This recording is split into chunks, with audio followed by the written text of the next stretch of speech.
Milé děti, strýček Vojtáno vám poví pohádku o Budulínkovi.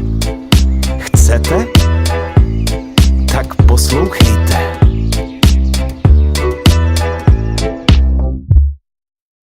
Bylo nebylo, jedno malý mimino, co zlobilo a bylo trochu debilo a oči divně kulilo. Něco mu prej chybělo a něco mu zas přibylo a nebylo to kilo, těch málo mělo. Bylo líný a říkalo, že bude, tak to rozhod fotr, budeš Budulínek prde. Budulínej, přísahám, slibuju vám, nehnu prdelí, nic nedodělám. Jak řek, tak udělal, flákal, život šel dál. Nikam moc nechodil, jen se válel opodál. Lhal, skrytou agresi nehrál, zvítězila jeho lenost, fotr už se bál, tak ho vzal, když spal tam, kam vítr val. Pozadu vycouval, z posedu, kam neposedu dal. Malej se probral, kde to kurva jsem? Netuší, že na něj čeká galantní jelen. Dobrý den, kozy ven, já jsem galantní jelen. Projedu tě pohledem, upředu tě jako len. Jsem ten, co tě vzadu tlačí, myslí, že to jednou stačí. Dobrý den, kozy ven, já jsem galantní jelen. Projedu tě pohledem, upředu tě jako len. Jsem ten, co tě vzadu tlačí, myslí, že to jednou stačí. Tak to ne, jelene, galantní nebo ne, takhle to nebude. Budulínek diktuje, povídám, ty dostaneš. Středověk zažiješ, ty i tvoje díra pozná. A co málo která buzná, rozvírá se jako květina v prdeli osina.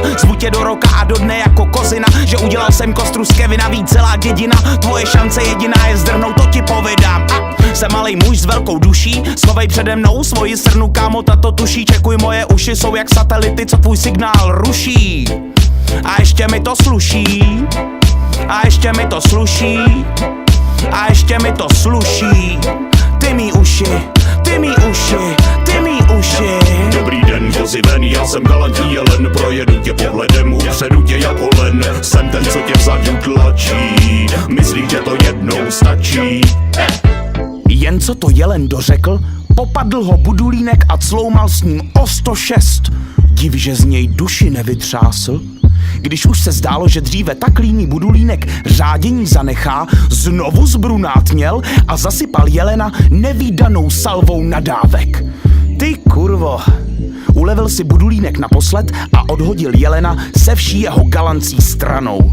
Dříve galantní, teď už jen starý, slabý, ubohý, bývalý deviantní Don Juan naposledy zvedl zrak. Pak už se jen pochcal, posral a hanbou nad svým zvráceným životem zdechnul. Budulínek nebyl rád, nebyl nerad, bylo mu to tak nějak fuk. Nasral si mě, ale takhle to skončit nemuselo. No což, kůži stáhnu, maso uvařím, kosti vlkům pohodím a převezmu vládu nad celým lesem. Dobrý den, já jsem ten, co na něm skapal jelen. Zabil jsem ho pohledem, vzal ho peklem a pak ven. Jsem ten, co tu nyní vládne, neslyším námitky žádné.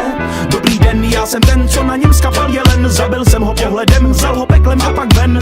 Jsem ten, co tu nyní vládne, neslyším námitky žádné. Ne!